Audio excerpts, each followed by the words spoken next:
You're listening to the #1 live call-in podcast for real estate agents and professionals all around the world. World-class guests, breaking news, and you with your hosts, Johnny Awesome and Jimmy Fantastic. You are on Free for All Friday. Good morning, everybody. This is Jimmy Fantastic. And I am but a vessel for my creator, as a positive energy, a seeker of greatness with it all. My kids tell me his daddy. Insert anything here.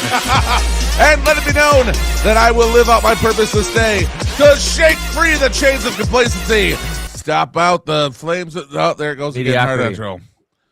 What? I was finishing your sentence. Oh, my mediocre. Yeah, mediocre. Yes. Thank you. I need to know the rest of that. That's why. Keep them guessing. Season 3, I think, has been the season of me just cutting my own intro off. Jimmy, I think we got to get even closer here. We're going to have to. The room is bigger than it looks. It is. There we go. There. And we have a very, very special guest today we're excited to announce. Yes, sir. Jimmy, sir. Mr. Curtis Richardson.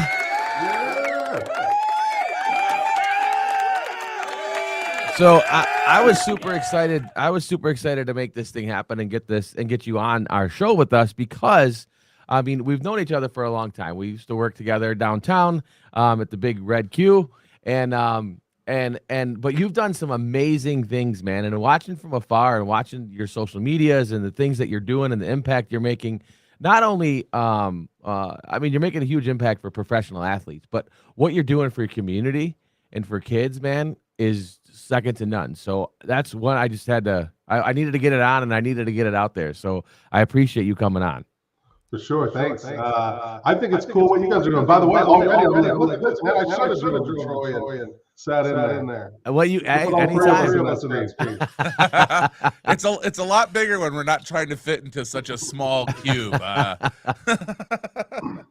But absolutely. So this is great. So Jimmy, we have not met, and except for the 3 seconds beforehand when you watched me scramble to try to get the show started on time. So this is great, and actually, it's one of the favorite, our favorite things to do is to just have candid conversations. But I was looking over your profile a little bit, working with, now, is it mostly NFL? I saw on there, is it like mostly NFL players that you were working with? Yeah, with a lot of NFL guys. A lot of like Power 5 guys got a few schools. So we work with Michigan State, Oklahoma State, Florida State as well. Similar thing now that NIL is more about just teaching people how to maximize the access they have, even in a high profile place. A kid at Oklahoma State is practically a pro athlete at one time with the amount of things they can make moving for themselves compared to 2 years ago. So what we've found is all the off the field stuff, opportunities that allow people to go from being a young guy with money to being an old guy with money. Yeah. So and how has the NIL thing changed, man? Like, it's so crazy. Just looking at it from the outside in, right? I mean, my son's the manager. Roll Tide, of course.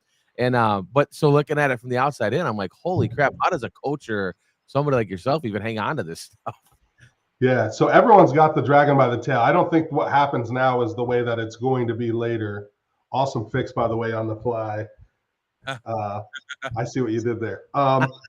With my audios, kudos to that, because that was going to give me a little bit of a freak out, I think, at some point. But in any event, what exists now in NIL will not be the way it will be soon, very soon. I would imagine in the next year or two.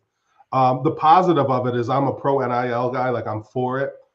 You look at the quality of people that are coming through, they already know their brand. So I had Trevor Lawrence, as you know, when he was a rookie. That guy comes with literally a team of people. I mean, he has brand, he has trademarks and service marks. They have a team of people that have set him up for the rest of his life, so that all he has to do is perform on the field and a whole bunch of other dominoes will fall down. Not everybody's a Trevor Lawrence, but what's great is there's a lot of kids with big personalities and big social media followings that'll be able to capitalize and monetize and learn a lot about business. So a lot of these people won't make a lifelong amount of money, even if they're a pretty good college player. But learning how to walk into a room with people who have an interest in you and negotiate a fair deal and watch how product is executed and how campaigns are executed, all of that to me is as important in many ways, especially for people that look like me and come from where I come from, than learning, your regular program, because, a lot of us athletes, we do communications, we do kinesiology, we do some of these less rigorous programs. And I fall into both of those. I have a master's in communications and my undergrad is in kinesiology. So I'm double meathead as far as curriculum goes. But you get this, you've got kids that are walking into rooms with like Mars advertising and like Coca-Cola, and they're meeting people who are doing something other than sports at a high level, and they're also the best in the world at it. And that's one of the things that got us involved with the NFL side is these guys have a particular skill that we know about on Sundays, but also there's a lot of very high level guys that can be best of the world at something else. And that's what we really try to preach is like, hey, this is fantastic, but you take a guy like Ndamukong Suh, for instance, he's going to be the best in the world at other things. And so if there's 1,700 guys that get to play on Sunday that are capable of it, and there's not 1,800 guys on the planet that can do it, meaning there's probably only like 50 or 60 guys who are close enough to the NFL. No knock on the XFL guys. So, but it's such a rare, small community. You get to be number one in the planet at something for 10, years when you consider college through pros, and then you go to be an ordinary Joe again. But you've developed all these skills that help people be number one in the world. And if we can point those skills towards, we do a lot in real estate, as you know, if we can point those skills towards fintech development or even foundational stuff, we work with a lot of guys who don't have to work ever again. But you don't want to be 38 years old and your daughter's asking you why you don't leave the house every day. All her other friends' dads go to work. Right. You're sitting in this $4 million prison. So, redirecting that high level skill, because a lot of us on the outside, we look at it as DNA, but there's some really, really interesting stories that show you, my saying is you can't stop a go-getter. We've got some guys that willed their way into the NFL. And if we can point that at anything else, you see what happens. And college guys too. The head of our state legislature is a former Spartan Dog, Joe Tate. I don't think there's any person on the planet surprised that he became, a leader in the military and then is now going, he may be president of the United States one day. No one is shocked by that because of the way he worked at this other skill and that he's started working. He took those exact same traits and applied them to this political life now, literally reps and contacts and focus and mentorship, all the stuff that made him a great offensive lineman at Michigan State. He's just redeployed that energy somewhere else, and we see it pay off. And we just haven't seen enough of that. We've seen a lot of the stories of guys going pro. But I think there'll be this new generation because of the NIL and because of some of the stuff that exists for these guys post-career now. We're going to see some people have really unique lives afterwards. Yeah. So I'm following everything you guys are talking about. I just want to let everybody out there. Johnny has no idea about sports. No, I do. We're talking the and I L four.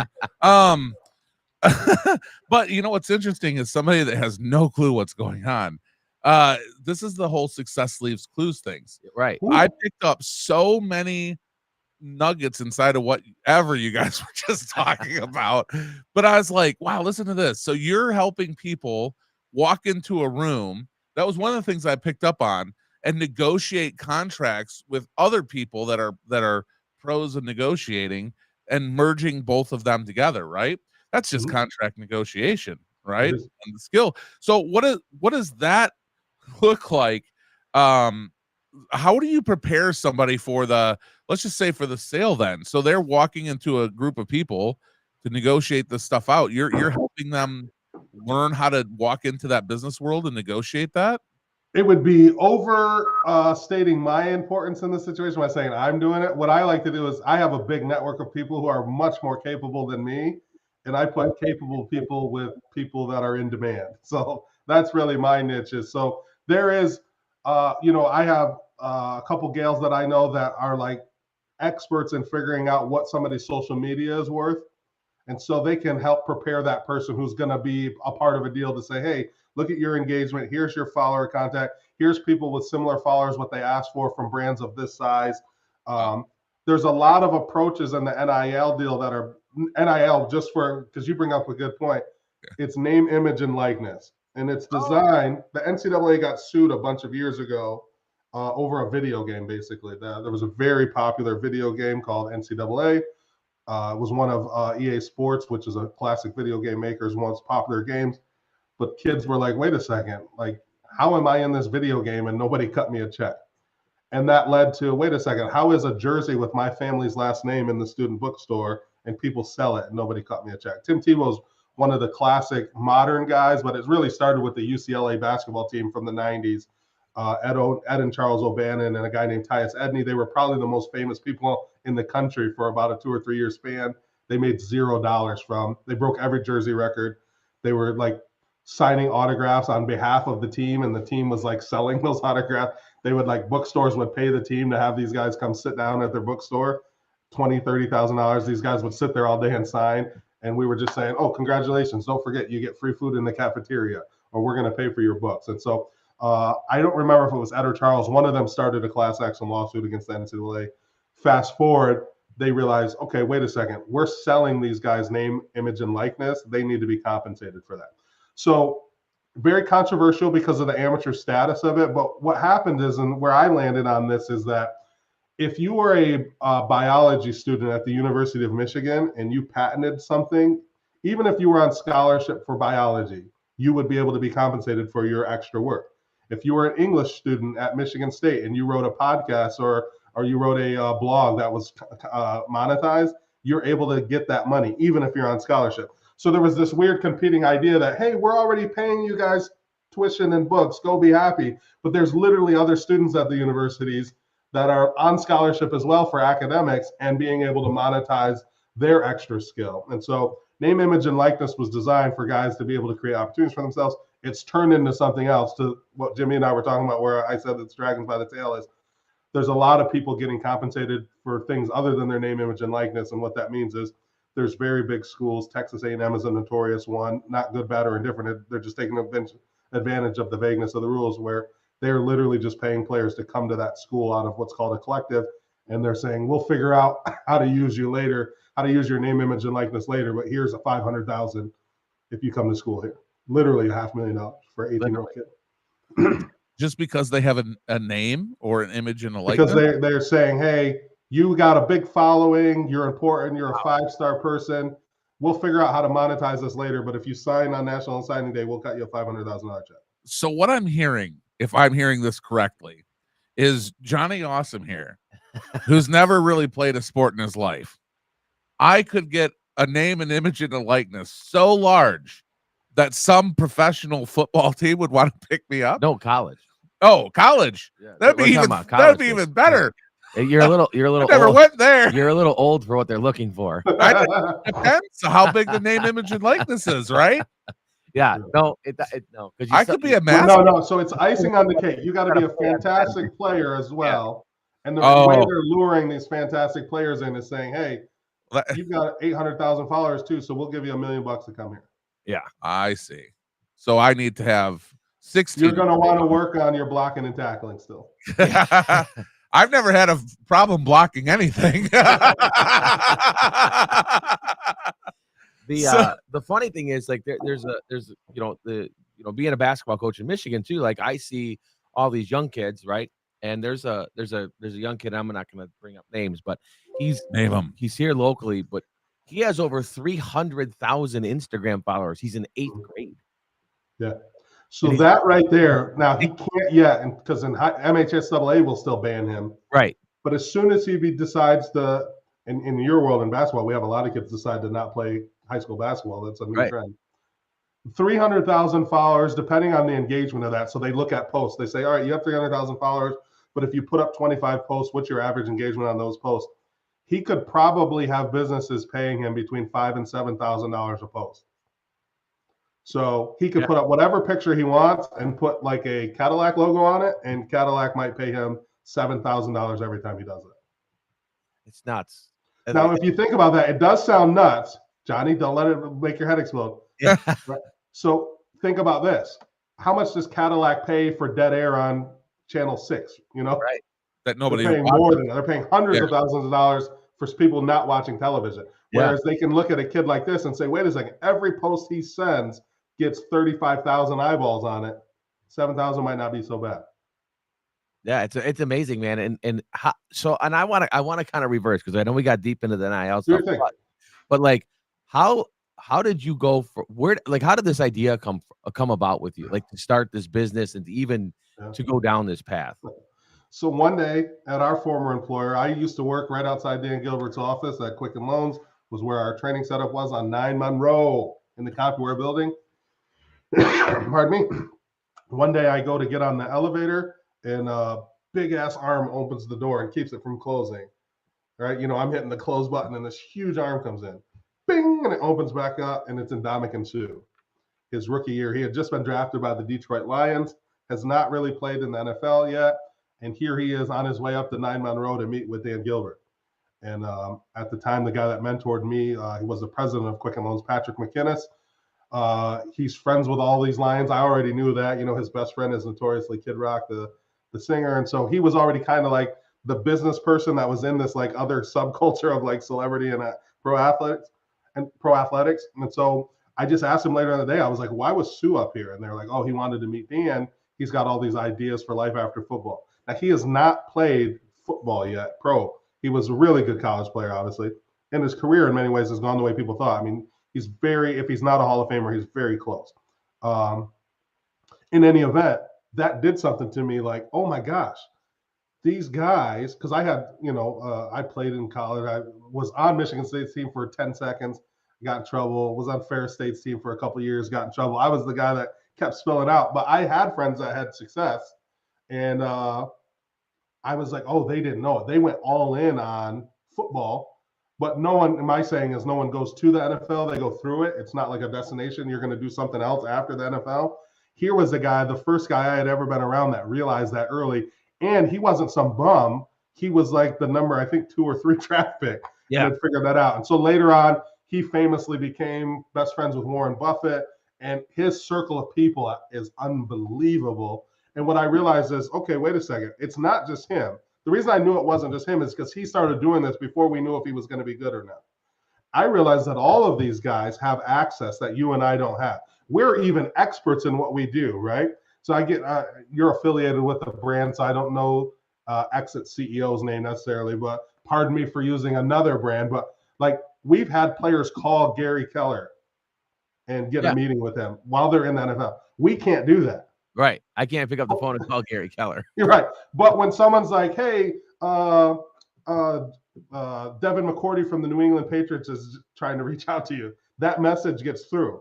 What is that? That's access. Yeah. And what I teach the guys is while you're a current player, not when you're a former player, because former player almost unfortunately indicates that we've got a need. Like, I need you to help me.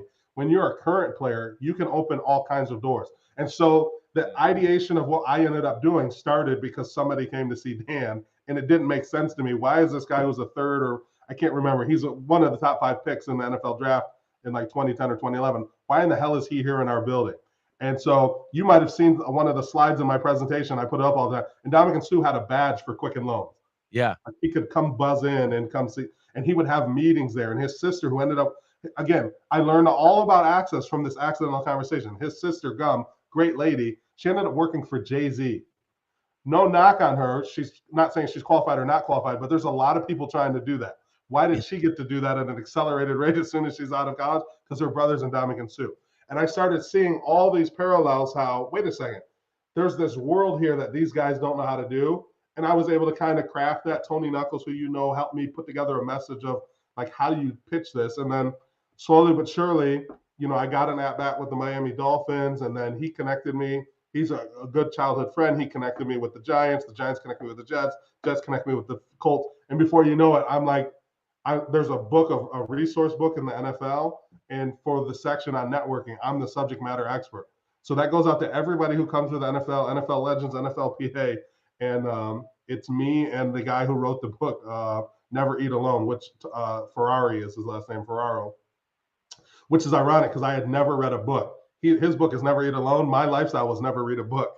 And Tony Knuckles, who helped me build this presentation that got me into the NFL, the first thing he ever did for me when we were talking about like networking was get me that book, Never Eat Alone. So there's a little serendipity or irony in that. That's the first book I ever read. Yeah, it's funny, right? And it's incredible the what you're doing, and not only that, now it's now you're back in the community, right? And Yep. you're on the school board, Yep. right? And doing a ton of stuff for your community. So, like again, there's 24 hours in the day, man. How are you?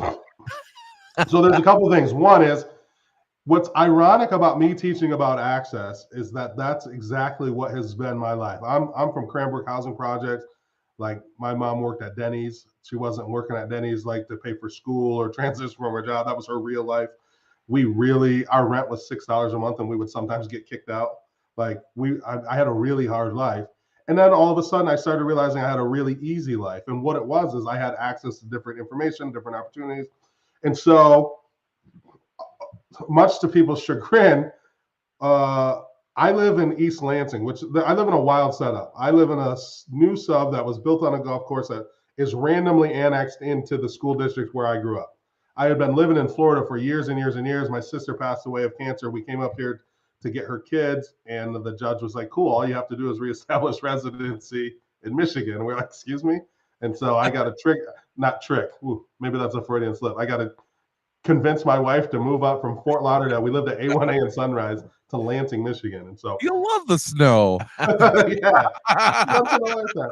But in any event, we end up here. I find out randomly that my neighborhood is part of Lansing School District, even though we have no kids that go to Lansing schools. Like we live in Bath Township. We don't even live in the same county as the school district. But I had been involved with the schools for so long. I was like, oh, this is perfect. And so I was like, all right, let me run for the school board. And everyone's like, why would you do that? Like, it's a really it's the worst kind of politics there is, by the way. Local politics is notoriously like grievous and contentious, but the school board politics, especially in 2023, it's a wild arena to be in. But because I don't have other political aspirations, it allows me to focus on the word in the title, education. And so no knock on my colleagues, but we have people running for city council right now. We have a person that wants to be a state senator. Like it's, for most people involved in a big school board like this in a big town like Lansing, it's just a springboard to meet the people and connections because, we oversee a $362 million a year budget. So you're going to meet movers and shakers. So what's that go back to? Access. So people take this job, run for this job, get appointed to this job to meet other people. I'm doing it. I don't need any of these people for anything, at least right now. You never know what life will throw you. Not yet, right? So I'm able to talk about, last night, I'm able to say, hey, we're on a losing team right now. Our district is underperforming and it's all of our fault. And I just joined this team, but I'm no different from you all. I'm part of the losing team too. We need to spend more time talking about education and not all this other stuff that the political world lumps onto that space. So to answer your question, how I got involved in that, I just knew I could carry it because I don't have these other aspirations. 24 hours in a day, I time block stuff. So literally access, I met one of the best organizers of time. Like this guy is sought out by people all over the planet to help fix their lives and was able to just be a fly on the wall in the room. And I realized like, I could work really, really hard on the school board twice a week for 45 minutes and get more done than people can do in 2 hours. Like we're doing right now. When you had sent me the text this morning, I had already done 2 hours of work for my business, Encore Athletics, right? I work on the leadership team of the company that owns of ServiceMaster brands that owns like 2 Men in a Truck and Mary Maids and all of that stuff. So I have like a national accounts like 9 to 5 job. We're building relationships with Coca-Cola and all that stuff. Well, what does that do? When I meet the person at Coca-Cola on this side of my life, it applies on this. So I've just kind of structured my life that when I walk into a room, I'm going to meet the people that I need to meet for the other people, including the kids.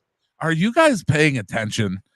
Is anybody listening in between the lines right now? You guys are watching. Give us a thumbs up on this. Do you realize what this man is saying? There's so much there's so much. We talk about how this all my mind is blown. I know. I haven't said anything in 20 minutes because my mind's spinning, thinking right now. Here's somebody that took the principle of, and not to talk about, I know Russell Brand talks about that right there. You have taken the principle of that old saying that you can meet everybody in the world. You're two people away from meeting everybody in the world. Oh, And you've made that work for you because you actually did that. Like even the school board thing.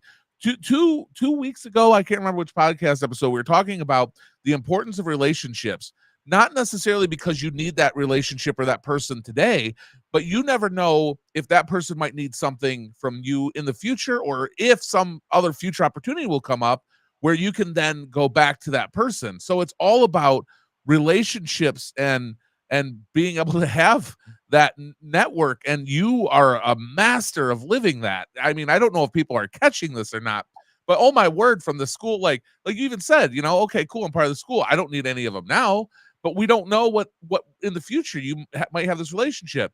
And then you have the side business, just because that gives you access to network with this next guy, who now you could put him and the other kid that you just met. Like, wow. That's and you're spot on. That is, I have, through other people, I'm very unskilled myself, through other people learned how to do this. I just was speaking at a thing with ESPN last week in Atlanta, and there's all these kids trying to break into sports, and I tell them all, you're all trying to do it wrong. Like if you're trying to break in the NFL, the 32 teams is the worst way to do it, because there's only 32 of those jobs on the planet.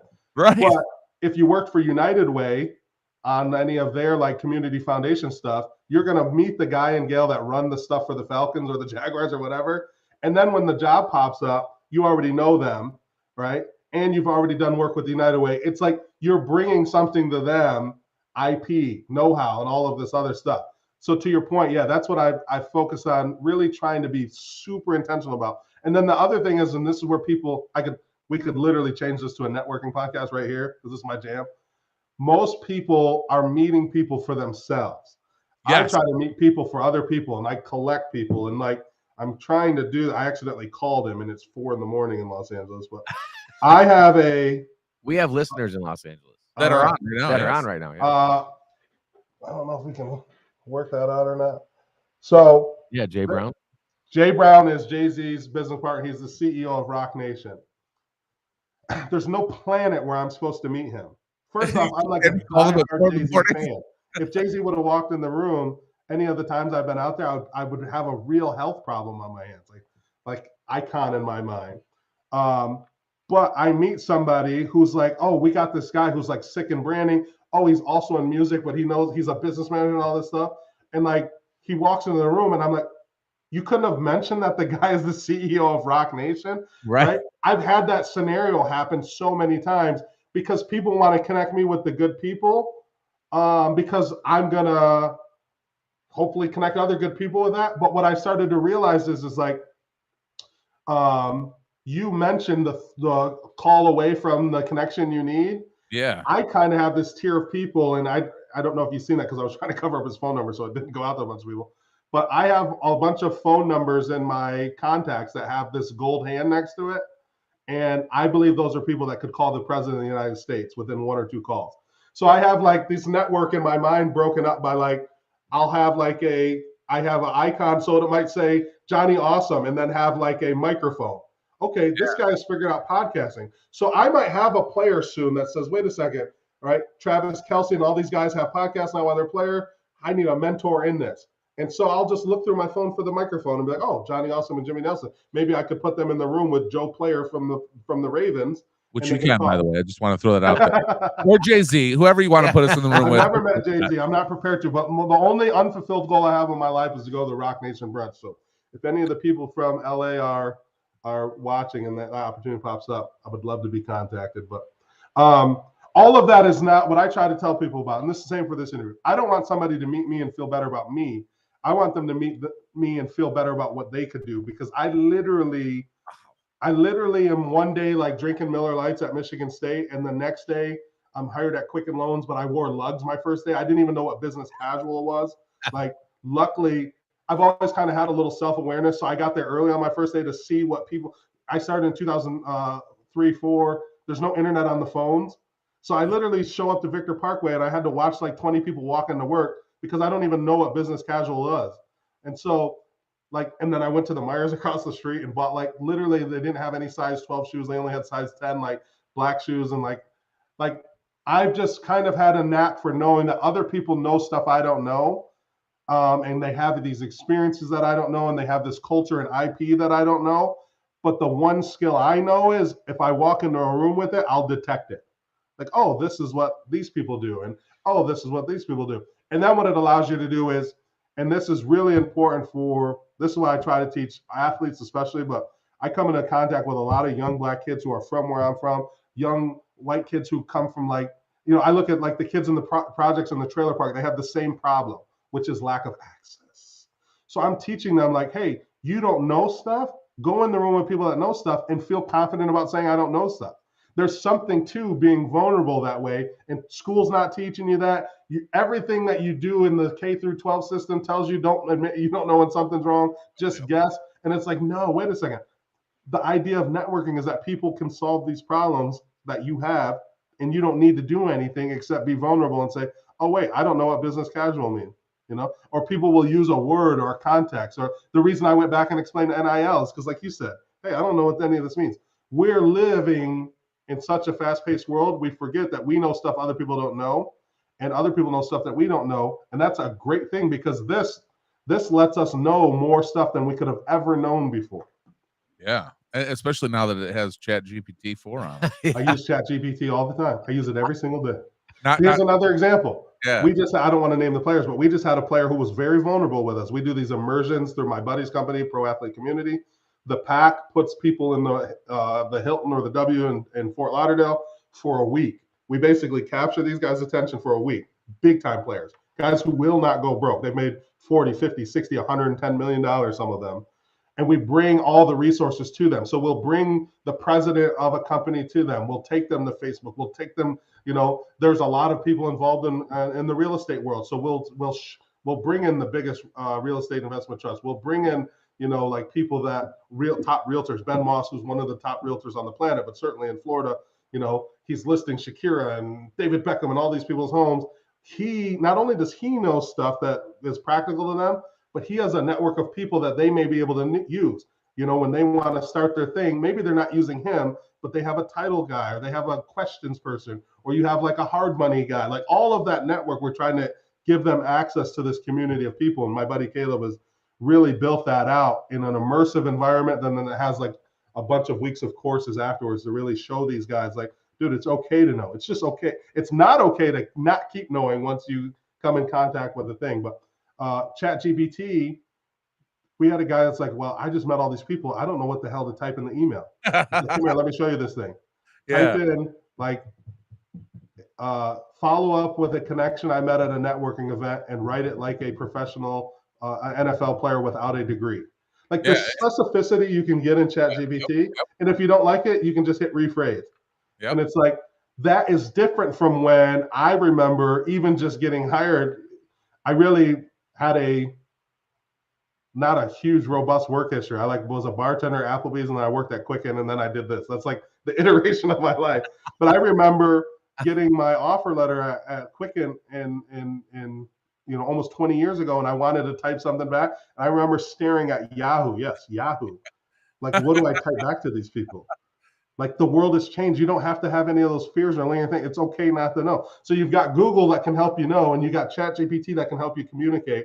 There's not an excuse for failing for a bunch of people now. And I think that's fantastic. Like, people are dumping on the world, dumping on ChatGPT. I'm fired up for it. So I just read today too, and this is something you could probably, if you have the time block for it, look up right when we're done with this. But a new search has been announced that everybody's really excited for, and this is real. Everybody should look this up. It's called Cat GPT. So it's just like Chat GPT, but the program responds as a cat and then finds relevant memes to whatever your question was, and then shows them to you. So that I suspect is going to fall outside of my time block purview, but it does sound super important though. It does sound like it could change the world. Now, talking about your time blocks, do you have a written calendar 100%. Somewhere near you? Yeah. Can we see? I shouldn't say written. It's on my. I can't show it to you. It's on my screen here. Oh, it's on your screen. I do everything in color coding. Yeah, go for it. And so, like, my service master / 2 men in a truck world is green.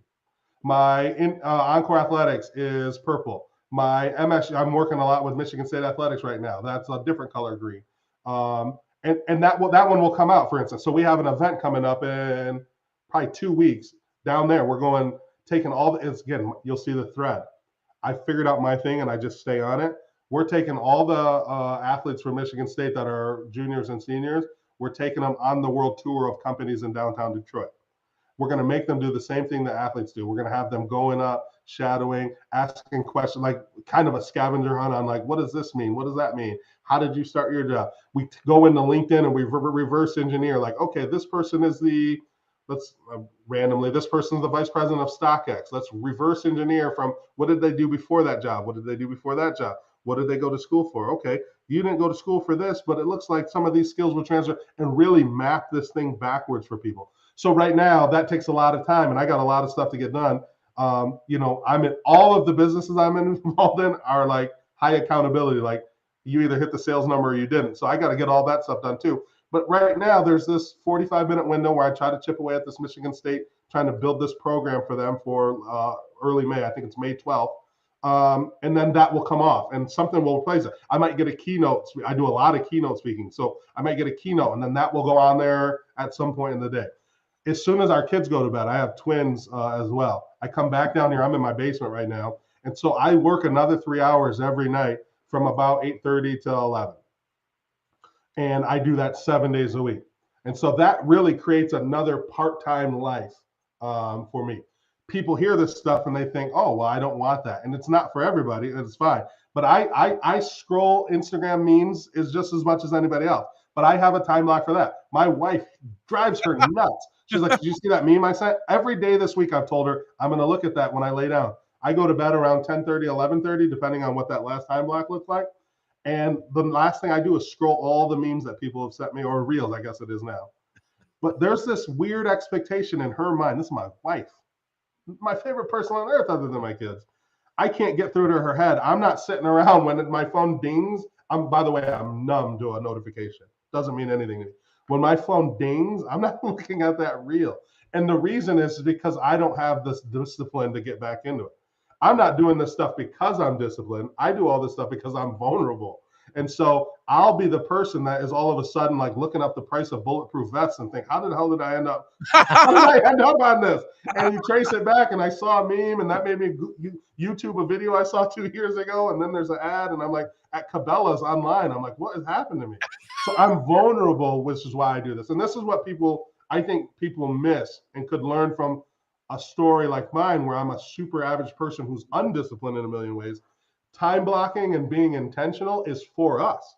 It's not for the highly driven people. That's the misnomer. As people are like, oh, these are hard chargers and all this stuff. No, I'm the person who would end up, I'm not a Cats guy, but I could easily end up watching 10 hours of NFL bad lip reading. Like I'm vulnerable to that. That's like a snare out there in the world that could catch me. So I can't go near it. Like I have to live in this world. All right, so I want to talk about this for a little bit then. When do you work out your time blocks? Do you do them a week in advance? Are you doing them as the day comes in? How are you organizing yourself into all these different facets of things? Yeah. So what happens is I'll always look at, I've got 3 that stay on there forever. So when we have a family calendar. So like stuff like soccer just ended, but that'll be something that's on there. I have to have everything on my, I'll email it to you guys after, and you can put it in your Instagram story or something like that, or not use it at all. I have to have like basically everything on it. The other thing is look at this. This doesn't always translate. Then because I'm undisciplined, because I'm not good at any of this stuff, I really do everything I'm telling you all. I really do everything I'm telling you all, but I suck at it still. So then I have alarms on my phone, right? Yep. 6:35 was to get up and get my link from Jimmy. 10:45, I have a meeting at 11. 11:40, I have a meeting at noon. 3:30, I have to go and call the school and make sure that the girls are staying out. Like I have everything in the calendar, and then I need this phone to ring, a super annoying ring, because otherwise the calendar won't mean enough to me. I know there's people that are on calendars, they print it out and they're good, their brain. Mine doesn't work that way. Oh, mine either. Yeah. And so to answer your question more directly, there's some things that live on there all the time, and then I'll get an email like the thing at 3:30. This guy has this company called Build Senior Living. It might be a way for athletes to invest in basically the construction of senior living. It's interesting to me. He showed me some returns, but all of that was on the fly. That's no good for me. I have a formal presentation with him at 4:00 today, right? That's during my real work day. So from 3:30 to 4, I need to make sure I have no outstanding work things done. Like, I take my job very seriously. So I don't want to get on this call at 4 and realize there was things I didn't do. So basically my day is gonna end at 4. My work day is gonna end at 4. But at 3:30, I'm gonna make sure every loose end is buttoned up between then and 4, because I'm gonna be on the call with this guy from 4 to 5. And I also know when I get off, I'm gonna feel like $1 million because I feel like this guy's got something that we need for our athletes and really need for any investor. I feel like this is going to be fantastic, and it's going to be very hard for me to work again after that. And then I do nothing from 5 to 7. Every day I do nothing except the kids and family. I do their bath. We put them to bed at 7:30. I relax with my wife from 7:30 to 8:30. 8:30 is my last time block, and that's kind of how my day goes. So as things come in, I'll add these little, like Michigan State, this event. That's one that's not permanent, but like 5:30 to 7:30 is permanent every day of the week, Sundays included. I'm always doing nothing. On LinkedIn, this is our first comment from LinkedIn, I believe, that we have. So, sweet, thank you for watching us on LinkedIn. They're wanting to know the time blocking strategy, some of which you just gave. So you're basically you have things that don't change, and if I heard you right, you're calendaring in and blocking out family first. If I heard that correct, is that right? Well, yeah. So I would love to. One thing is I was a dad at 15 and now I'm a dad at 43. So I have kids every quarter century. 2032 is going to be wild. 2032 is going to be wild. I've been a bad dad, and right now I'm trying to be the best dad. So I'm always cognizant of the fact that I'm trying my best, having been a bad dad before, to put family first. And it's really not even putting family first. It's putting the structure of our family first.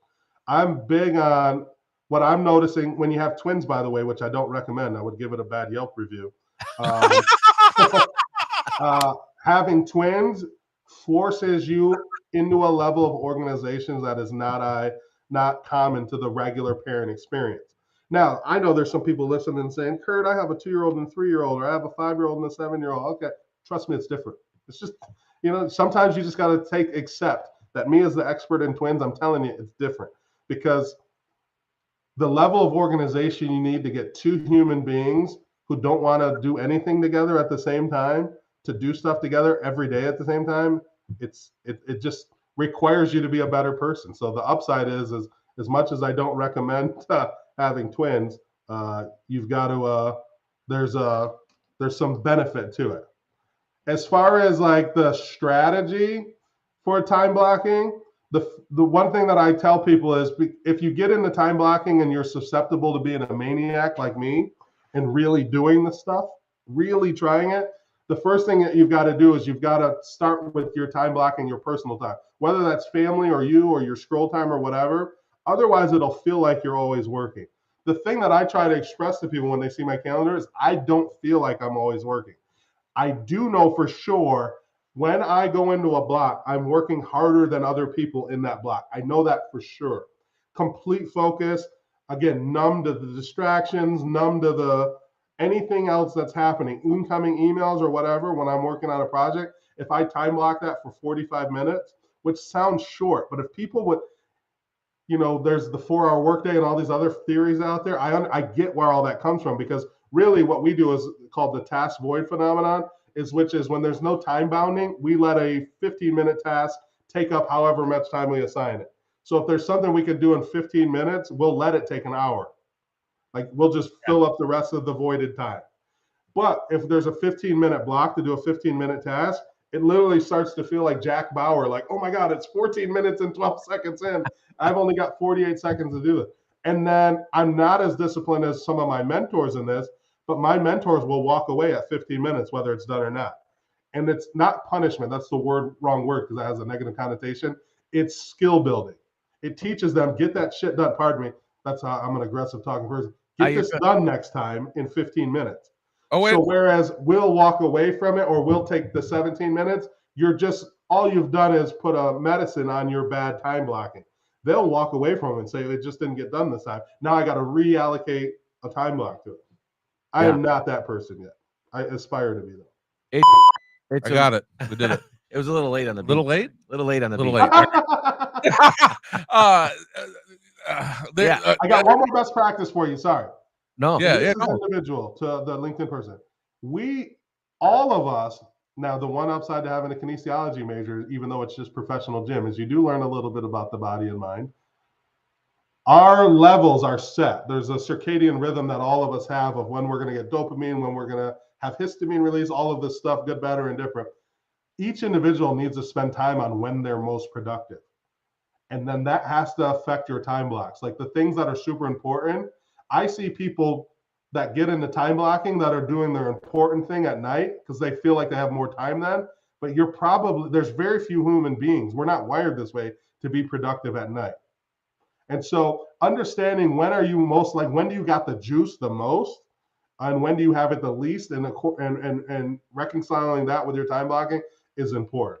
I know for me, for sure, I don't feel better after about 11 o'clock. I start feeling progressively worse until I don't have anything to do for the day. So let me ask this. Is somebody that you constantly say that you're not disciplined. So because you're not disciplined, you have to do all these time blocks. I have two questions for you. One, is your entire day, like, do you have space that there is nothing there, or do you literally, is it all blocked out? And the second question is, if you're not disciplined to, and that's why you need the time blocks, how did you build the discipline to actually stick to your time block? Yeah, I'll answer the second question first. When you build a business while you also have a job, and I've been very fortunate, part of it is I report to the president of a really big organization, really big. And my work has, I like to think, has spoke for itself for the last few years. I deliver. But the reality is I don't want to get fired. I want to live in a world where I can do both things. There's an incredible stability into having a really good, my people want my job. I have a great job, day job, that pays very well and has like great, incredible people that work with and for us. I want to keep that job. So I have to deliver. And again, I'm in like a metrics based yes or no. Like, hey, we have quarterly goals. We have EBITDA. We have revenue targets. We have everything I have has a scoreboard with it. And so I wanted to prove in some ways that it could be done, but also I wanted to self-survival. I wanted to keep that job and be able to build this other business. There are days when what's fantastic about my leader, Randy, there are days when I'll fly, like I'm going on the 18th to the Jacksonville Jaguars for the rookies. That presentation's an hour. He doesn't make me take a day off even though I'm traveling because he knows I'm going to get all my stuff done either way. On the airport, I try not to have that time. Even when I drive, I'm listening to, I'm the non-book reader guy, but I'm listening to podcasts, like not entertainment-based podcasts usually. So we've kind of come up with a concept for ours. We call ours entertainment. Oh, that's smart. Now this is what's crazy about my world. I want to service mark that. Let's get you with Nina Spears and let's service mark that if it's not done. Yes. Why wouldn't we own that? I think that's brilliant. Hey, I changed my legal name is Johnny Awesome now, so I'm all about everything you just said. Smart. Hey, and then the first question was, what was the first? Is everything time blocked? Yes. Right? Do you leave space for yourself? Yeah, I have a lot of like white space on stuff. So I try to have 3 hours, if I can, of like nothingness. It's not when most people do though. So like for me, I in this, Jimmy, our world that we come from, I worked in a world for 11 years where you weren't even supposed to eat lunch outside of your desk. Right. I still eat lunch at my desk. So one of the first things I've done, there's two things. I won't work on weekends anymore on stuff that I don't own. I work every weekend, but only on shit that I own. Right? I will never work another Saturday or Sunday again in my life. I've worked all the ones I'm going to do. Also, I take an hour lunch every single day. I take an hour lunch of nothingness every day. I have that hour at night every single day, and I have from 5:30 to 7:30 every single day. That's 4 hours, right? That's 28 hours a week where I don't have anything to do. That's a full-time job almost of not doing a job. I think It seems I'm crazy, like, oh, institutional. Kirk works a lot and he's got all these things, but I have a full-time job where I have a almost full-time job that is nothing. Yeah, It's a job about nothing. yeah. I'm institutionalized, I think. Yeah, I was too. When I took this job, I found myself saying every single person would leave at like 4:55. I found myself staying till 6 just to say I did it. And Right. then one day, our CEO was like, "By the way, I know why you're doing that, but this ain't that kind of jam." Funny. Yeah. On Facebook, Dave is asking, what's the best way for a regular Joe, which is funny because his name's Dave, who is not good at a conversationalist and might not seem that interested to network effectively? Here's the interesting thing. This is a fantastic question, regular Dave. This is something I would love. This is like headstone material for me. People think they're not interesting or unique, and they forget that they're one of 7.6 billion people on the planet. They're having a singular experience. I'm not religious, but I know some people think that there's an encore or a matinee after this. But here on Earth, you got one ticket. You got one lap around the track. It's singular. You are interesting. You are unique. There's no one that's not. You're 1 in 7 billion. And so I know that doesn't make you feel good to hear me say that, Dave. But that's the thing is the first thing is you got to take the lens off that you might have to have some charm or uniqueness or this cool thing that you've got to make up and celebrate. The fact that you have a lived experience that is one of, and we think at this point, 14 billion people have lived on the planet. You're having a 1 in 14 billion experience in your 50, 60, 70, 80 years here. That is singular to the degree it wouldn't show up on the freaking calculator. There'd be alphabet involved if we put that into the Right. calculator, right? 3.4e, your calculator would jam on that. So the tactic of that, though, is getting around people that you might think are interesting and asking them their story. Sometimes people want to get in a room with interesting people and be interesting to them. And I don't think that that's a very successful strategy.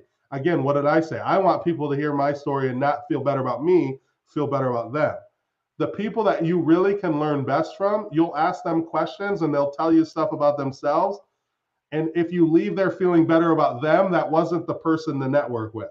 But if you leave that conversation and feel better about you, that was the person.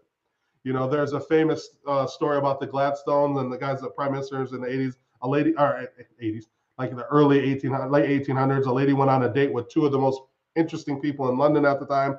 And when she got done, she said, I forget the one guy's name, but when I got done with him, I felt like he was the most brilliant person in all of England. And when I got done with Mr. Gladstone, I felt like I was the most brilliant person in all of England.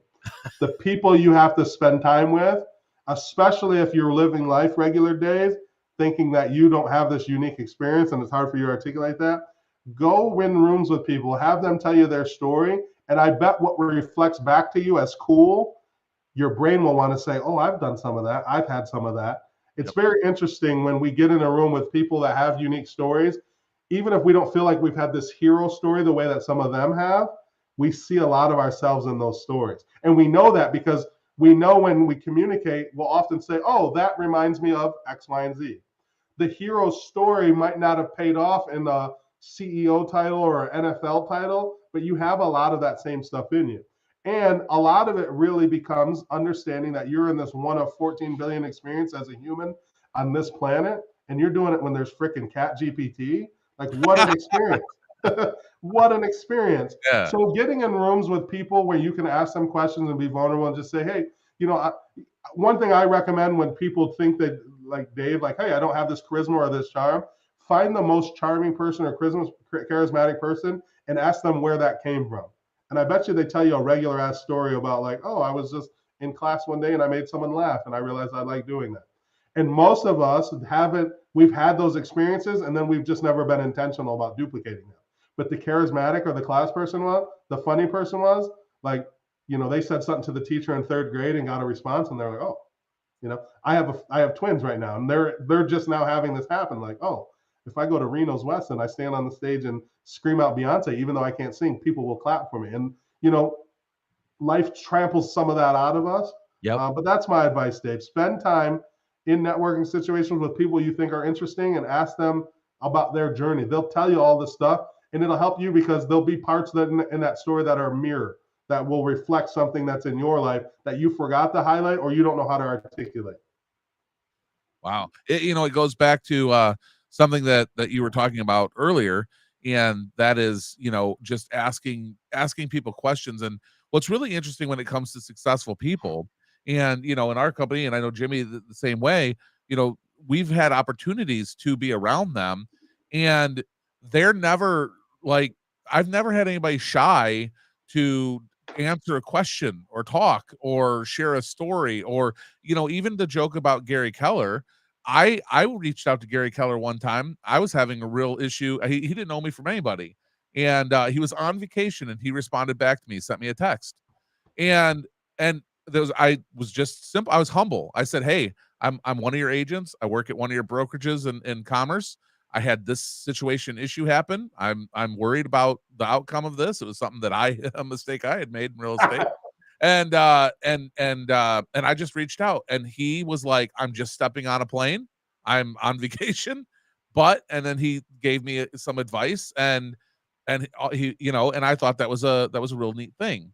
So it's been my life experience, and I'm sure you've felt the same way, that successful people are looking for the person that's truly interested, that they can share with. Yeah.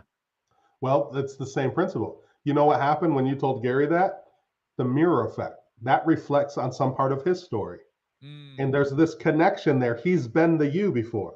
And that's the whole point of it, is like when you talk to people long enough, we're having unique experiences, but there's these points in our stories that reflect or resonate back. And that's the connective tissue.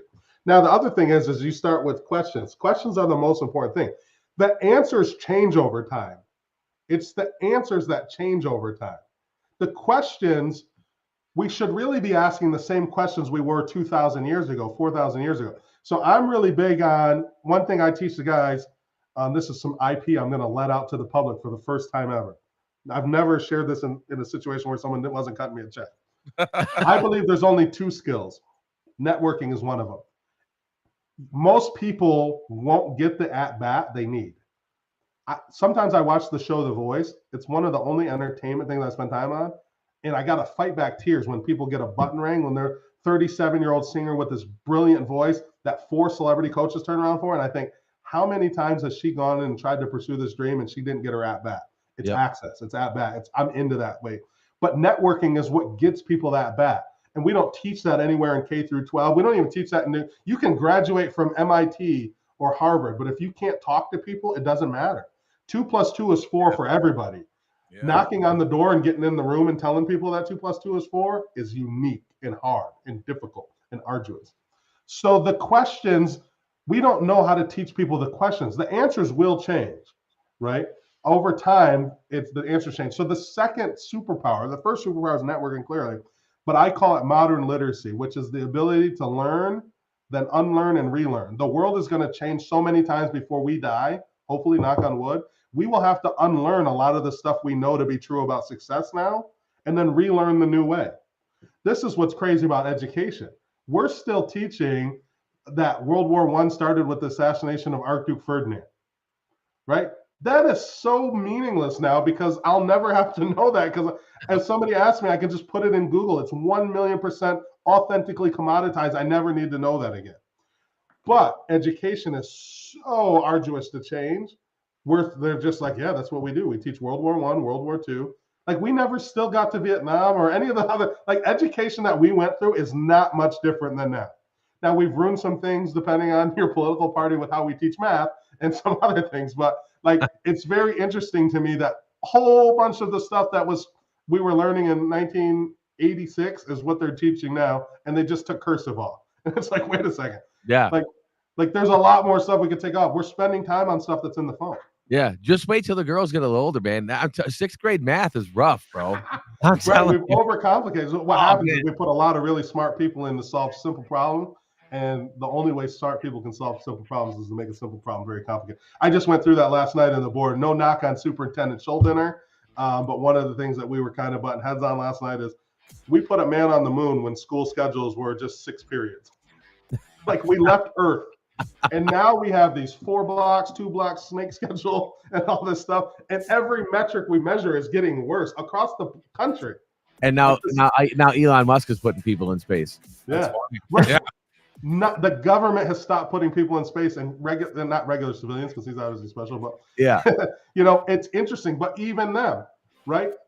Those problems that we were solving in the 50s and 60s and 70s and 80s, those questions apply to stuff now. Like, right? So like you take a topic like what is school for?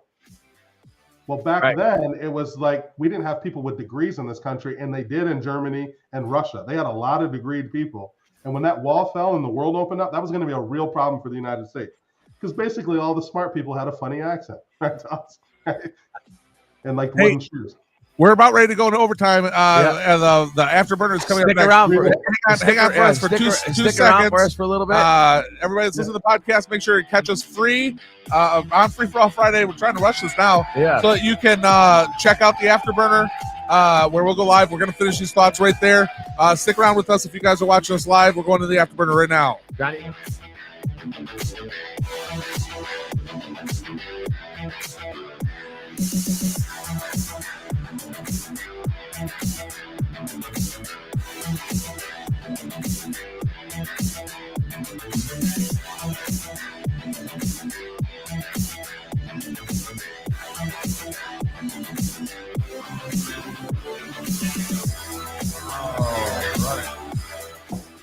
Check. All right, everybody. Hey. Wow, everybody's still stuck around there. It looks like we didn't lose anybody. So welcome to the afterburner. This is a time where we get the recording off of your computer. It takes a couple minutes, and while that happens, we finish conversation. I don't know where Jimmy went. He left. But we have a little bit more of a candid conversation. It's not recorded, so it's only, well, I guess it is recorded because it's live. There was, oh, look at that. It's Mr. Scott Muska. Come on in, have a seat. Oh. Yeah, look at that. Come on in, sit down. We got this is look at that. There it is. Yeah, put your headphones on so you can hear them. Headphones and everything. We're one of those podcasts that has headphones. Hey, fancy Scott, look at this. We're in a 3-piece. Holy moly! How you doing? He can hear you now. There you go. Sorry, you were on mute. Oh yeah, here we go. Not you. He was. Suit, man. Yeah. And you know what? As Musk sits down, I forget. I should have gave him the shout out. And you might remember this, Scott. On a Saturday, when I got my first NFL speaking engagement, we went in an office and talked about how we were going to articulate access. Remember on the whiteboard, we went down through all those steps. So I shared with the group that, I learned from at Quicken about access, but specifically Scott Muska and I whiteboarded what was my very first NFL talking thing. Wow. Yeah. K Rich has always had like a not only a natural but learned talent for this shit, man. Like the dude's dope. Like the way he puts things together. In fact, there's a quote that you use all the time, or I used a lot in the past. I'm sure you still use it, and I use it all the time, and it's stuck with me for years, which was the whole thing of for those that understand, no explanation needed. For those that don't understand, no explanation will do. That's a K Rich special that stuck with freaking 2000. I love it. Hey, I watched Johnny Awesome. Muska, you got to get all up on that mic with that golden baritone you got. I'm sorry, did you see me? Got so many low notes. I see you getting ready to scoot it in. I'm used to always like being told to tone it down because I talk loud. Not here. I've always got to project and stuff. Hey guys, let's go. Check it. Man, good to see you, K-Rart. Man, look at that little powdery blue zip up, man. Look at that, baby. That's that cashmere. Is that velvet? This is cashmere, by the way. I can tell. I know my fabrics. So that's so good. I tell people all the time, I don't spend money on anything, but my wife does, and this is like. Yep. I'm the same way, man. I don't dress myself anymore. I don't buy shit. My wife says, "Here, put this on," and I go, "Okay." You look good. Yeah, she's not gonna let me look crazy. For sure. That's dope, man. So afterburners, what? We're just gonna keep talking. By the way, I'm so fired up. I wish we could have done like 2 days in a row, or however you guys do it, because I dig what you guys are doing, and I love that question. That Dave question, I'm actually going to turn into a thing. There are so many people that don't feel that it's easy to, especially it's hard. Like, so me and Musk are oil and water, right? and that we can both do the same thing to a crowd. My approach is more, and his is more like general, like coach and like steadfast and speak softly, carry big stick kind of thing. And there's a million things in between the spectrum of how you can, like, charisma is overrated, I guess is my point. So there's 100 million people having Dave's experience where it's like, oh, I don't have that neat or interesting thing. And it's like, no, you're the most interesting. You're one of 14 billion. It doesn't get more interesting than that. Yeah. Not only that, but like when you're a person that wouldn't consider yourself, say, as an extrovert, you know, and a lot of people start to go to those thoughts of, oh, no one wants to hear me, or I'm not a great conversationalist, or maybe I don't seem like I'm interesting. But to your point, KR, shoot, you're the most interesting person in the room because you ain't saying nothing. Yeah. People want to know what's going on in that brain, especially if you're a person that people respect and like that person knows things, that they're sharp. They want to know about you. You're a man of mystery. What are you into? What's up? What kind of thoughts do you have about XYZ 1, 2, 3? So the person that doesn't talk, shoot, I was just in a meeting yesterday with our leadership meeting, and Randy's like, Musk, I need you to say more stuff. You know, like, seriously. Like I'm with you on that, K Rich. Like Dave. Yeah, and it's an interesting balance because there's also something to just taking stuff in. You can't know by talking. And so there's nothing wrong for regular Dave to just go in a room with interesting people and listen. I love how we have now called. I wonder if he's still on. I love how we now have a nickname for Dave. It's regular Dave from now on. and I like how you've got a whole course. It's going to be called the regular Dave course. Now what's funny is that goes back to what we were originally talking about, Jimmy. Is that NIL? Like he should have had you, or I forget what it's called already. That name, image, and location. NIL, yeah. See, if Dave would have had you, now he could have made money off of the class that you're going to be teaching about him. I will be selling that course, Dave. That's awesome. Yeah, that's great, man. So, question for you, and you don't have to share, but I was just curious. You're talking about how when you were doing sports and you got into a little bit of trouble, what'd you do? I've always been, and Musk I've had to deal with this, me in a bunch of ways. I come from a really harsh place, and people hear me talk, and you see the powder blue cashmere. It's hard to translate that. Yeah. I'll still drag you down the street. Like, you know, I have no problem with physical contact. In fact, we're talking about how great it is to be born in 2023. A lot of my life, and I hate even talking like this because it gets me going. I should have been born in a different era. Like, I believe there's a great deal in value in having people create gentlemen, and that's what I have been known to do. I've been known to create some gentlemen. And so we were at a house party at 529 Michigan Avenue. They charged us to get in, me and 3 of my teammates. We go downstairs, there's no beer, no problem, give us our money back. And they're like, well, no, I don't care that there's no beer. You were paying to come in. I'm like, oh, no, you misunderstand commerce. You misunderstand commerce in this situation. And they elected to have a trial by combat, which did not end good for them. So trial by combat, I like that. Yeah. No, that's funny, man. Like that's one thing that Kurt and I bonded on back in the day is like we used to talk about like we're not supposed to be here. Yeah. Sort of an ideal. Like, you know, you guys have heard me talk in our meetings. Like, you know, my dad was murdered when I was 4. You know, I've been stabbed from an inch of my life. We come from a harsh place, and that's one thing that Kurt and I found in common very quickly. And you're right. Like it's like, what's the thing that this guy named I can't remember the guy's name, but he talks about virtue, and virtue is not being Jordan Peterson. Yeah, Jordan Peterson. I love what he says about virtue. Weakness is not a virtue. You're not virtuous if you're weak or you're harmless or, you know, all of that. It's virtue is when you have the strength and the capacity for strength and sometimes maybe even violence, whatever the case may be, but you restrain it and you use it only when absolutely necessary. And living the life that, say, K. Rich has lived or I have lived, you have that switch deep down in there. That's one of the things I tell people from the neighborhood, and you know this, Musk. Well, our crews, they're the same way. I got a lot of people that I could drive right now and find them. They're nothing evolved in their life. They're where we were in 1997. Yes. And there's no knock on that. But I would tell them sometimes, like, it's harder to be in business, and they couldn't understand that. And it's harder because people can lie to you or deceive you in business, and then you got to keep working together. Like in the neighborhood, we're going to deal with that in a way, like there's a weird honor in some of the bad places on the planet. Like that it really forces you to live with a level of integrity. even if that integrity is just the symbiotic relationship of we're all doing bad stuff. Yeah. But like, I had somebody tell me to my face something was this, and then in a meeting with other people, blatantly lie and say, oh, we never had that conversation while I'm sitting there. And the thing that bothered me is just all of these societal rules that protected this person to do that. Like, can you imagine the level of I'm getting less and less out of it, but at the time, I think I was bench pressing 608 pounds was my max. Like, I could literally pull this person's vertebrae apart. Yeah. But society has made it so cushy for that person to literally lie. And we're sitting like, it's like he's where Jimmy is and I'm where Johnny Awesome is. Like, what in the world? Like, and so there was a weird adjustment that happens to people for that grew up like us, where you got to live in a world where it's just like, yeah, people, there's a lack of integrity in a way here that's different and is protected. Like, I don't know how to explain it. I don't even want to go down that path. Once those hormones release for the day. You gotta go lift a little bit. You gotta go lift a little Well, it's funny, K Rich.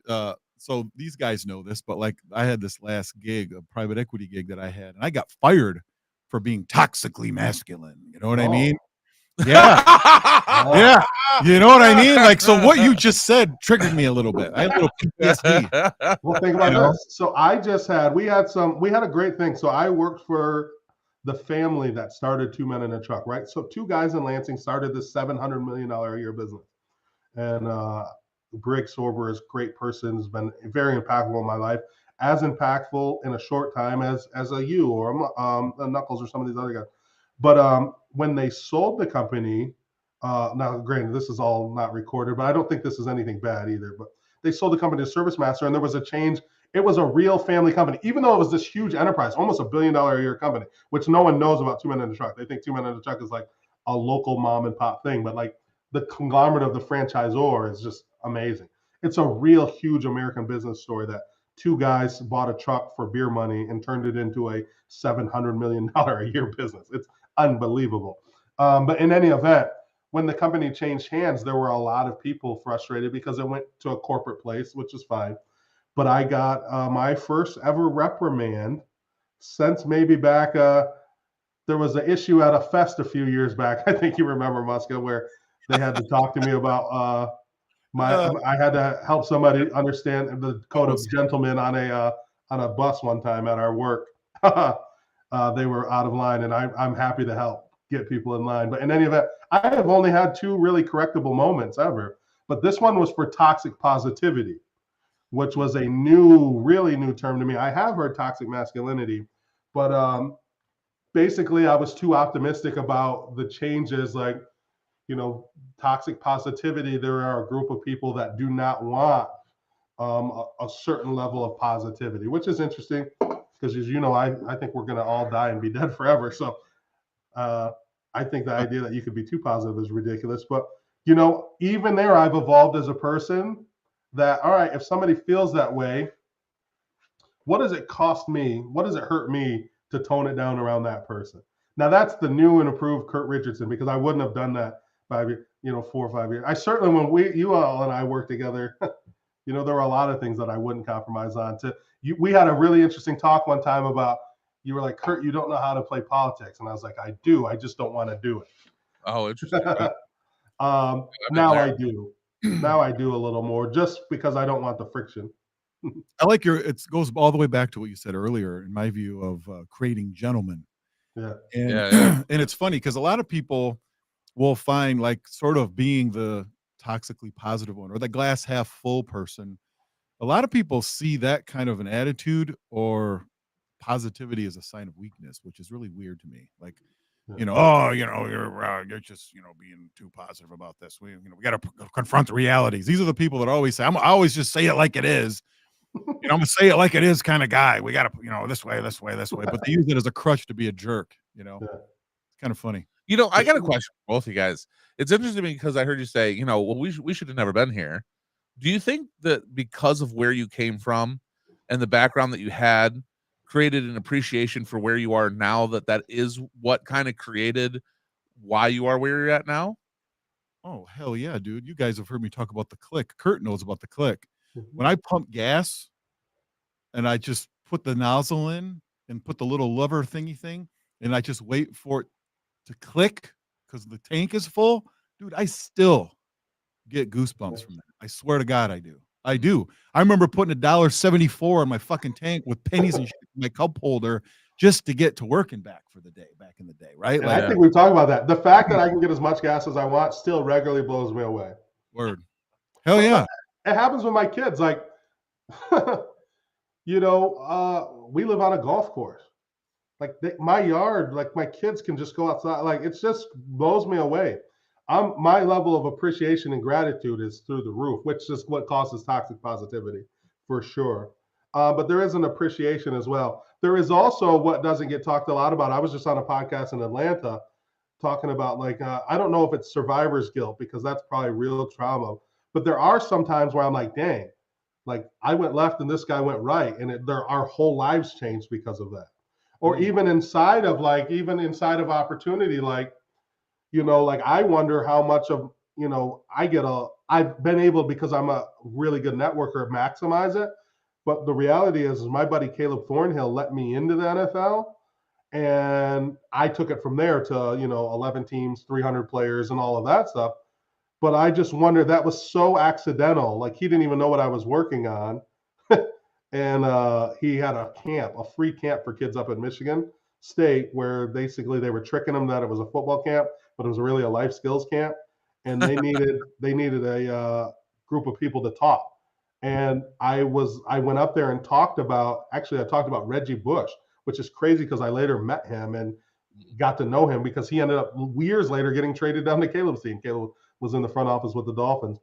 But I think all the time about like how narrow it was that I could even have this life that I have. Like if I don't go up to that camp, literally none of this happens. And there's this weird existential thing that I think about all the time. We're talking about kind of how we grew up, but also like I mentioned, my 27-year-old daughter is watching me be a great dad to her 4.5-year-old sisters that I wasn't able to be, nor did I do for her. I've reconciled it with her. Like all of your feelings are valid. Everything that you feel or resentment or any of that is welcome because you're right. But at the same time, I can't change any of that and give these girls less because of optics. But it makes me think all the time, like, which person am I? Am I the good dad or am I the absent dad? Am I the guy that'll drag you down the street or the guy that will adjust because you say I'm too positive? And there's this weird duality. And I think it's because I'm getting older. I'm 43. You start thinking like, who is anybody? Are we this? Am I the time blocking person or am I the person that couldn't get to work on time? Like who are we at any given moment? And so what I really kind of landed on that might be valuable to other people is that we're transient. And because of that, we're in flux of these different versions of ourselves. It's really helped me be in the forgiveness business. Like even with stuff that's like integrity based, like I've lied before. So why would I've been a liar before. And so that is in me. And so when somebody's a liar and I got this great life and I have this second act in the second career, why can't I forgive someone who's a liar? I should be able to understand that more. I've shot at people before and we've kicked in doors. Like I've done bad stuff. That's in me. How can I not understand when a kid that's 16 in one of our school district disciplinary things, when they're living in the same neighborhood I do, why do I want to throw their life away so quickly when I got this crazy second chance? That was serendipitous. If I don't do that camp. Now, some people will tell me, well, Kurt, you said yes to the camp, even though you didn't know it was going to benefit you. So you did participate, which I understand that side of the coin too. But my life could easily, not that anyone's life is ordinary, my life could just be different. I accept that. Like we have there's not a lot of people walking into and talking football with Devin McCourty and Giovanni Bernardi at like a fancy restaurant and they got paid to do that. So I accept that I have a unique experience. But it just so easily could have not happened.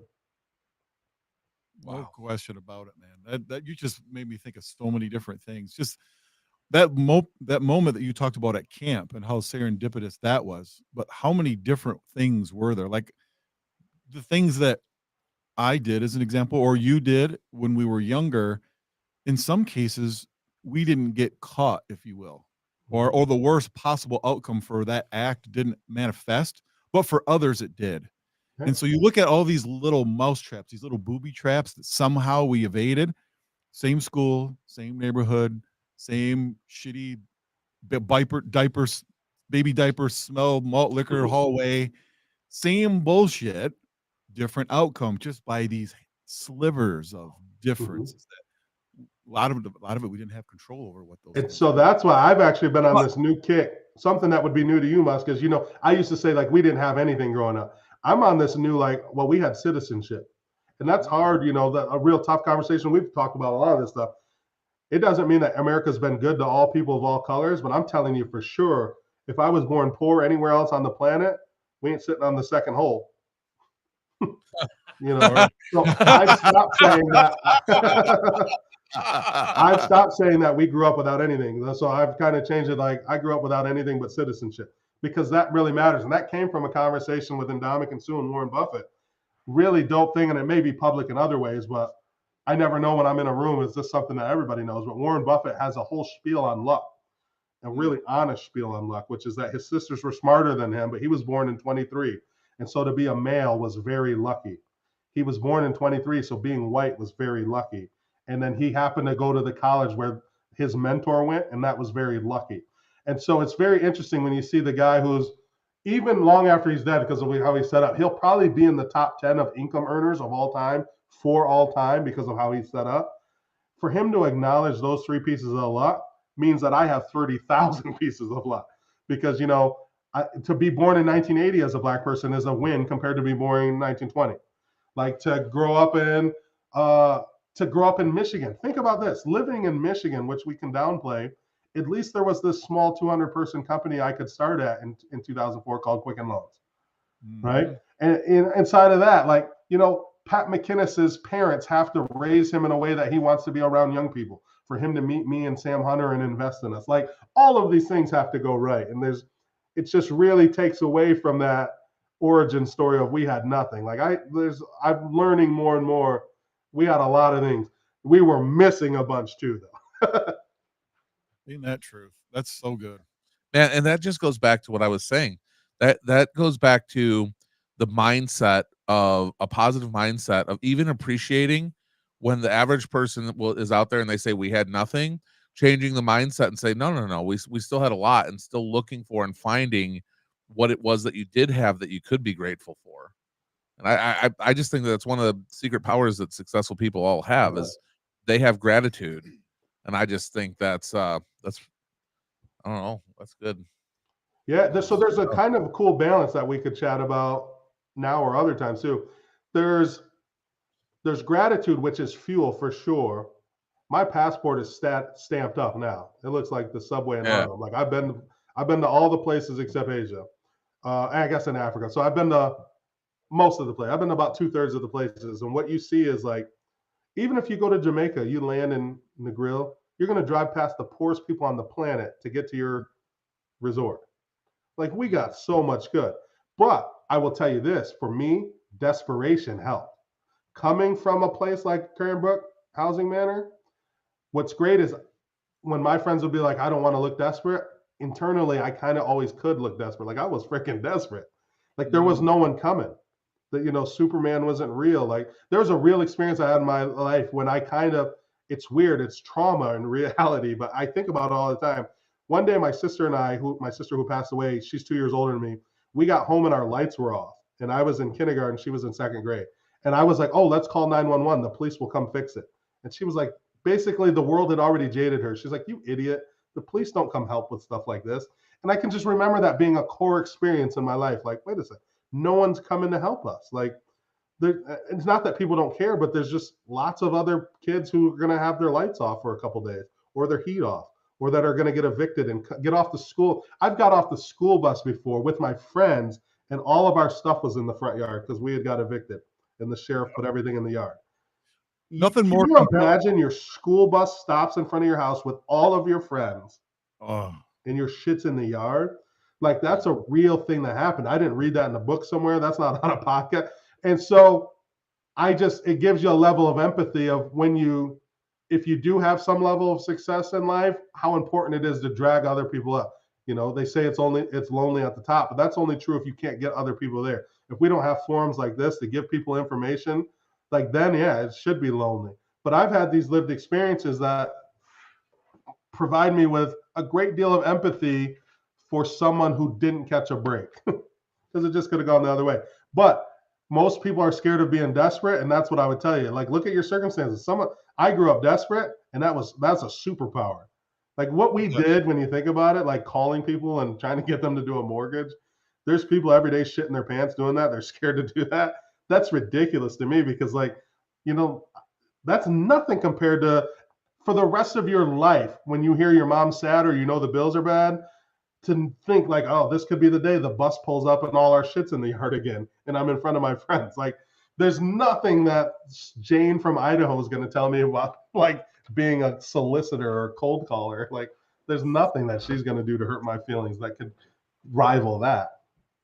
That is crazy. You're right. Those experiences shape it. When your mom says, "Hey, do you want breakfast or dinner the last 10 days of the month?" Or you're heating the house with the oven or cooking your grilled cheese in a brown paper bag with a fucking iron.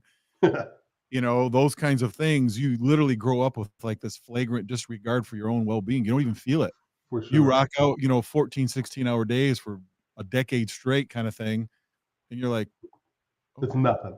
You're like, yeah, the shit's not in the yard. I'm good. I can hear the click. I can hear the click. Word. It changes where the bottom is. It changes where the bottom is perceptually. There's negatives to it too. I'm working with a guy. He's actually, I don't know if he's an enemy of you guys, but his name's Craig Shaw. He's like the #1 coach at Compass. This dude's like unbelievable. The fact that I could even know him is wild. I don't want to get too far into his story, but he pulled off a heist basically. So he has a relationship where he's the only coach for Compass agents, and you kind of got to do his program and all in bounds. But he's just a very smart guy. But he's like, we're going through like income stuff on me. He's coaching me in life, and he was so disappointed that our income is what it is, which is we do well. He's like, Kurt, you're supposed to make $1 million a year.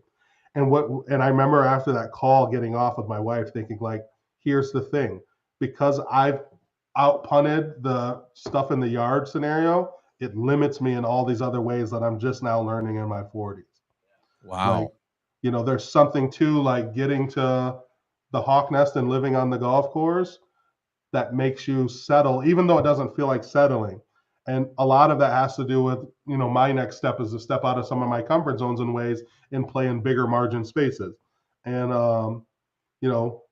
there's a famous Starbucks scenario, which is, I can't think of the guy's name that started it. What's our guy's name from Starbucks? Schultz. Howard Schultz.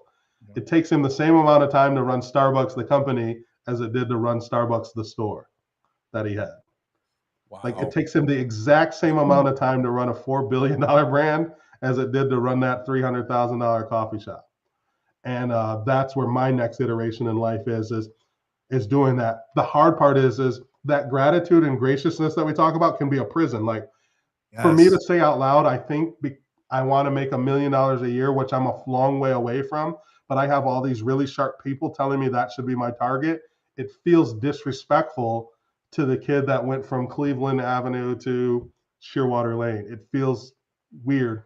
And so I'm working with, and this is advice if anyone's listening, I'm in the point now where I'm paying smart people to help me because I cannot do it. It feels yucky to me. It almost feels like ingracious to try to shoot for this new target.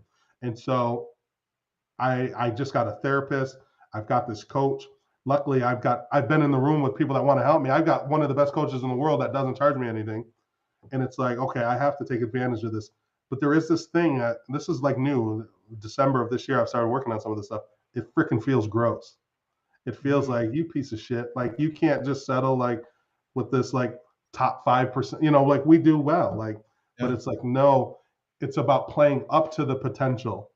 And I don't know how we landed on gratitude and empathy, but everything has balance, and gratitude can keep us down too. Wow, man, Jimmy, we talked about sports too much at the beginning. We should have started for the podcast, but we're gonna have to have you come back. I would love to. This is my gift back. You got a guy right there that poured into me. How could I not pour into other people? Because if I don't meet Scott Muska, then I don't meet Craig Shaw. It doesn't happen. And it's not that either one of them knows, or, you know, you've got these, we're a court low and a bunch of different stuff. And like, I look at people as like stations. Kanye West is not the ideal name to drop right now at this time, but he had something very fascinating. I heard him say in a podcast once, is that he is on the planet to use people and he's on the planet to be used. And no one cares or thinks negatively about using a spoon. But people are tools too. And it's like, there's no negative connotation to using a car to get to work. But we look at people like that. And so, like, I want to go to the next station. And after Craig, there'll be somebody else. But I want to be the station for somebody else too. You know, Jimmy hit me up and I just said yes. Like, I don't know what time it's going to be. I'm in the yes biz, because what a piece of shit I would have to be to have all these people fill me up in these areas I was low and not do everything I could to give back to people. Yeah. If it wasn't for Muska, I wouldn't even be in real estate. He can't hear you. You need to jump on a mic. I read his body language. If it wasn't for Muska. Wow, that's Yeah. really good. If it wasn't for Muska, I wouldn't even be in real estate. Yeah. You know what I mean? Like, if I wouldn't have met Muska at Quicken years ago, and I still have notes from a meeting I was in 10 years ago. I just showed him the other day. It was cool, but weird at the same time. It was neat. That's crazy. Well, think about this. So we did a podcast when Kobe Bryant died. It affected me. I'm not a Kobe Bryant fan or even a basketball fan. Mm-hmm. When he died, my brain, for whatever reason, went to like the hardest part about this with his family, aside from the grief of losing your father, is this young baby they had. She's like 2 or 3 years old. She's not going to meet the people she would have met if her dad was alive. Access. Mm-hmm. They'll feel sorry for her and all that, but they're not going out of their way to take a meeting with her. I've met some of the most powerful women in the planet, and because of what I do in this other world of mine. And so we started a little podcast called You Go and Get It, Girl. And we wanted to put all these women on and record them, because if I die today, the same thing will happen for my twins. They won't meet all these people. Wow. Jennifer Justice, who was Jay-Z's lawyer for 20 years, is a mentor to me. But I know her so loosely. Like if I was in New York and maybe we could catch lunch, but she wouldn't move her schedule to have lunch for me, you know? Like, but we know each other at a level, like she gives me game all the time. If I don't record her now, in 22 years, my daughters can't be like, oh, you knew my dad, Kurt. Like, and she's got all this. Imagine she had Jay-Z's career the whole time. She had Beyonce's career most of the time. She had Outkast's career their whole time. You know how much stuff she knows about just navigating and being a woman in a like. And so we just started recording all these people. Allison Stangby was the owner of the Giants secretary, and she just willed herself into being the first female executive in the NFL. She literally one day and said, she went in, by the way, she calls him Jimmy. Like, you don't hear a lot of owners called by their first name ever, but let alone with like a colloquialized like IE on that. But she just went in there and said, Jimmy, I'm just too busy to do this. I got all this other stuff I want to work on. And she became the vice president of the Giants. Like, and so we've recorded all these people. And the whole point of that was a pain in the ass. It even cost me money to do. But how could I not? Like, I know Lily Kaplan, who was in the mailroom and now just won 7 Emmys with Imagine Entertainment. She's Ron Howard's right-hand gal. I've met her. How could I not? My daughters won't get to meet her if I die. If I live long enough, they will. And so there's just a million of those that I value. I say all this to say I value what you all are doing, because there's hundreds of people that could tell a story that could be the left turn someone needs for the rest of their life. Man, well, and I have to graciously bow yes, out. I was going to actually tell you. I don't know if you notice. You should be proud of this, Muska. But you notice how like it's getting worse and worse, and we're skipping more and more. No, I didn't notice that. That is your guys dialing on the phone right there. Yeah, yeah. So all right, let's go see it happen. Blue and green, baby. Hey, K-Reach, love you, man. It's been too long. I love it. Yeah, let's set another one up and we'll chat through beliefs. Yeah, no, I love it. I love it.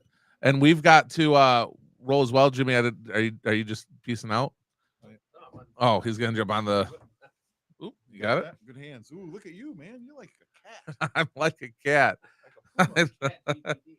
There you go. All right. Well, listen, everybody. We appreciate it. Thank you so much again for jumping on. We'll stick around for 2 seconds privately so we could set the next round up. We had somebody send us a message. It was actually regular Dave. Yeah, regular Dave. He's now calling himself Average Dave. But he said best guest ever. Thank you. Yeah, again, thank you so much. For those of you that are watching, make sure to like and subscribe to the podcast version of this. Of course, watching the show live, you get all of this extra at the end, which holy moly. And I don't know. Yeah. Okay, Rich, hang on just 1 second while we wrap up here, and then we're gonna jump off. But man, deep conversation.